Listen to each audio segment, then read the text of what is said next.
And thanks to Weaver Leather Supply for sponsoring this video. I've been a customer of Weaver before even Rose Anvil was a thing. It was one of the very first shops I shopped at when I first started getting into leather working, and they've got a wide variety of different products, anything from leather to tools to hardware, all the way up to the tools that we use in our production all day, every day. We make our belts on some of their master tools, we burnish our wallets on their master tools.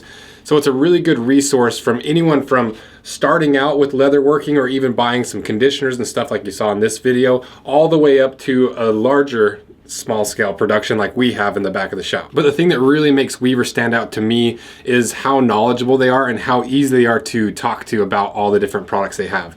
You know, a lot of times you buy stuff off Amazon and some of these other places, you can't really just call them up and ask what their things are made of and how they work. But with Weaver, you can call them up and they know exactly what they have, how it works, and how it's going to work for you. So if you're interested in doing any kind of leather craft or leather working or just leather care, be sure to check out Weaver Leather Supply. I'll put a link in the description, and thanks again to Weaver for sponsoring this video.